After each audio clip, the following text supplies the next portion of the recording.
which is why when you have to talk to customers, let them do more of the talking and you do less of the selling. And when you pitch your solution, it will be tailored to suit their needs. And before we move ahead, this video is brought to you by our friends at Connective Pros. Visit the Connective Pros website and I'm sure you will find the business solution that suits your needs. Guys, welcome to Mike on the Mic. We have a special treat all the way in Canada, right? Yeah. Yeah. So you see, this virtual space allows us the opportunity to be able to interview anybody around the world. We have Adrian here. Adrian, just for my audience, just give them some context, as I know you're an author, big salesman. Let's give them some context of who we're talking to. All right. My name is Adrian Havelock. Morning, everybody. I am an author. I have 2 books, Master Sales Trainer. I do sales training and development for numerous companies throughout the region. I'm also a certified BMW Group product trainer. And I do a lot of speaking for a lot of companies and events when they have. Actually, right here, this is one of my books, right? Make sure you grab a copy. You do amazing in business if you have your own business or if you're a part of a sales team. Really, really good tips there. And that's good. That's interesting that you have the book, because I saw the book and I was interested. What's the main nugget from the book? Just genuinely look out for people and help people, right? And once you could help them achieve their goals, you could sell anything, man.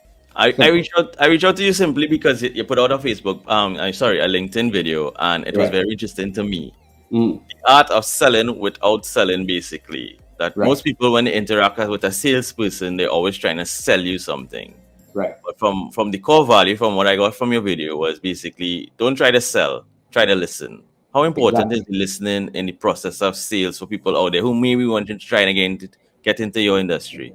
Listening is probably the key thing when it comes to selling, because if it is you could get enough information from somebody about a problem, a challenge, or something that is going on in their life, and you know that your product or service could help that person, listening and getting that information would help you tailor or suit your reasoning as to why it is your product or service would be able to be that solution that would work for them. Other than you just jumping in and starting to sell them on the cell phone and everything about the cell phone, you could look for different aspects or key aspects about the cell phone that would tie with the problems or challenges that facing them, right? Which is why when you have to talk to customers, let them do more of the talking and you do less of the selling.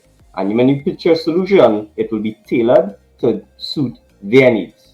That's why listening is important. But from my own personal observation, you started selling at a very young age. I did. And you pivot after a very short time into actually training individuals. Give us a little bit of history for those out there, the entrepreneurs who listening on to Mike on the Mic. Things real frustrated in Trinidad, I know that. But we want to be able to inspire others out there to take a different path. All right. Well, first of all, I need to make sure I let you all know that if you have a goal in mind, make sure you always stick to keeping that goal at the forefront of your mind. Now, when I was in secondary school, I was an average student. I wasn't the top of the class or anything like that. But when it was time to do A-levels, I didn't make the marks to go into university. So at the age of 19, my first real job was as a salesman in Bavarian Motors. Okay? And within the first 2 years, I was actually in the top 3 in sales in the company.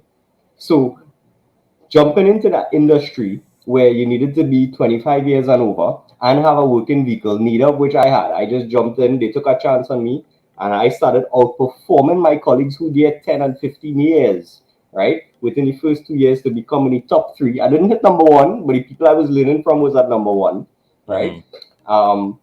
Made me understand that, okay, I'm good at this. This is really good. And after a number of years, when I received training from some German and Austrian guys in BMW, I said, you know what, I want to do that, right? But at the time, the opportunity wasn't there. So when I left sales, I worked with one of my colleagues for like about a year, helping him with his business and sales and stuff. And then I left that. And then I said, you know what, okay, I'm home now. What am I good at? I'm good at selling. I can probably teach people how to sell.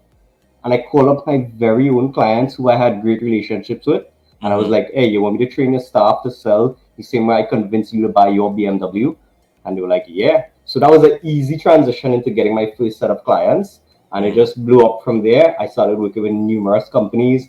I wrote the books, I speak in different forums, and eventually now I'm a group certified BMW group trainer. So BMW calls me to go and do and facilitate training when they have a new vehicle out. Sometimes I go to Jamaica. And here in Canada, I'm going to start doing some more work now that COVID is done and things are starting back to flow when it comes to business up here. So you go back to your young 19-year-old self, right? Yeah. And what I thought was interesting doing my research is the fact that, I travel in to come to work, selling these high-end vehicles, and I getting them sold. You go Yeah. back to your 19-year-old self. What was that catalyst to say, you know what? I have a future in sales. I'm gonna invest all my passion here, and giving you that ability to stick to it and now to become successful at doing it. Well, I always knew to myself I didn't want to work for anybody. And if I have to work for anybody, it would only be with the brand BMW because I have a passion for it, Mm-hmm. right? But because I knew I wanted to have my own business, when I was in sales, I didn't get a salary. I only made money when I sold something. It was strictly 100% commission. So I Mm-hmm. had to treat it like if it was a business already. So my mindset was as a entrepreneur already. If I don't sell, I don't make money. So I Mm-hmm. needed to sell. So I was already conditioned like that. So that is why I was able to focus and keep pushing and knowing that sales is the way to go for me. And here I am today. Some of the biggest companies call me to work with them now. They want my advice. And here's the thing, Mike. I don't have a degree. I didn't study for this. It's all Mm-hmm. experience, but it's also how you deal with people and how you treat people. And that's very interesting because we had this casual conversation, and Mike don't really like to his audience, so people know I went through the traditional part. Right. Uh, I've been in the industry for such a long time, and the players at the top was like, you're not qualified this XYZ, and I went and I got the training, and I'm still at a current position. But also too, I'm transitioning through my 20 Mike, changing my mindset to entrepreneurial mindset. Yeah. How important it is for you to grab onto your own destiny and be able to basically terraform your environment to be able to get that success, because that's exactly what you did. You didn't say I traveling boy, how I send a nice car boy. No, you went ahead and you changed your environment. How important is it is to do that? When I was in secondary school, from Form 1 straight to Form 6, I had a vice principal who ended up becoming a principal of mine in the school, Miss Claire Telemark. She used to use a word called stick to itiveness. And honestly, that word stuck with me, right? Stick to itiveness. So if I plan on doing something and I start doing it, I'm not going to stop until I finish or complete the task.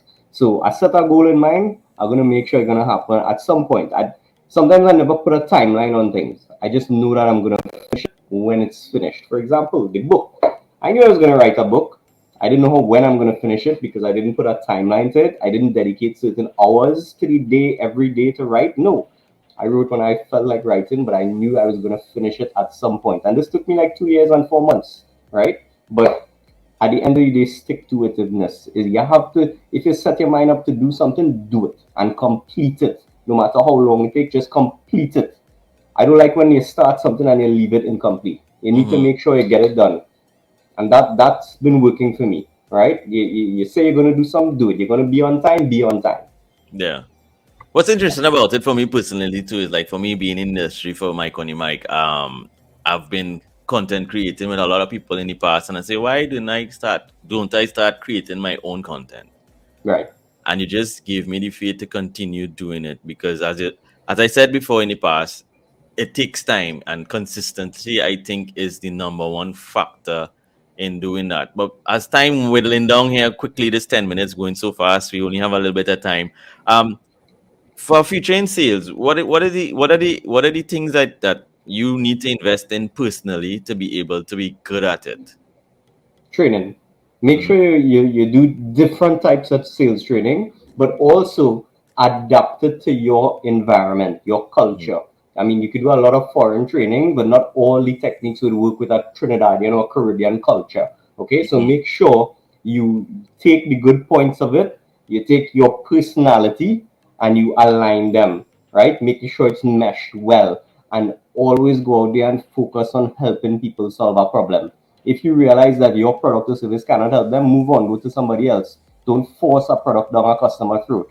Okay? Mhm. Make sure that maybe later down the road you could sell them or you could help them. Keep in touch with them, but don't force it, right? Try to find the ones who need it, or find the need, and then see how you could fill the need for them, right? And show them that you can help them, but always be there for them even after you sell them, right? So training is very important. It's a learnable skill. It's not some people have naturally. Some people could talk naturally, yes, it would help. Some people are very technical, and I think that's very good as well because you're taking product knowledge and you could utilize it in communication when it comes to sales. But make sure you're always learning, you're always applying, you're always adapting, right? And if it's one thing, if you intend to have a business or you want to become an entrepreneur, sales is the number one skill you need to have, because without income or revenue or profits coming into your business, is only you need to have sales to be able to do that. You need to be able to have a team, or you need to be able to sell yourself to be able to have sales coming in. So train. And you know what? The time just ran out. Is that 10 minutes run really fast? But what one of the major takeaways for me personally in what you're saying there, as basically as a wrap, is to be consistent, get the right training. If Yeah, something doesn't feel right, you use the intuition. If it doesn't feel right, maybe it isn't right for you or your customer. yeah, But also too, it's all about relationship, and that's what we're trying to do here on Mike on the Mic: build relationships and being able to have a community that we could lend knowledge to one another. It doesn't have necessarily only has to be in sales. It could be in other industries. It could be in media. It could be in content. We could talk about carnival. Mike correct. on the Mic, this is the space for you. As we wrap, is there anything else we want to be able to tell our audience today? Just make sure that when you're out there and you're dealing with people, always try to help people, look for the good, right? But always make sure you have your head on and you're consistent, right? When you help people, the good will come back to you and success will meet you exactly in the timing it needs to happen. And help doesn't necessarily mean to be a dollar value help, right? Help could be a phone call. Help could just be giving you advice. Help could be information. Help could be education. That's Similarly to what we do here on the program. exactly. Thank you, Adrian. Thanks for coming here on Mike and Mike. It was definitely a pleasure having you. I'm definitely going to bring you back on where we're going to be kind of narrowing down and focusing. But I wanted to give my audience a little context and being able to understand what it is like during now as things start opening up, as the pandemic, things start opening up, having that entrepreneurial mindset and think about it from that perspective. You definitely motivated me because in the near future, I want to be able to start monetizing, not monetizing in a bad way, but to be able to help more in my community. Because as you rightly said, as much information and much education as much as you have, you must give back. Exactly. Exactly. But at the end of the day, you still have to eat our food. So somehow it have to work in balance, okay? I'm not Yeah, telling yeah. you go out there and kill yourself doing it, but you have to survive in this world too as well. Oh yes, thank you once again. I have a final question. Thing I normally do in my segment. I'll hit you with it. If it is Mike want to start monetizing this particular program, how Mm. should we start selling it? How should we start selling it? Mm-hmm. Easily. You need to go out there and make sure that you are given enough value, Mm-hmm. and people seeing the value that you're giving, so much so that companies will start to reach out to you. Mm-hmm. So it's not so much that you're selling it, but more that people buying into you, or the companies Okay. buying into you. And trust me, that will make a big difference. You might even get sponsorships. Who knows? Well, we put out in the universe. I didn't say it. He said it. Thanks once again for coming here on Mike and Mike. It definitely was a pleasure having you here today, man. All the way Thank from Canada, guys. Yeah.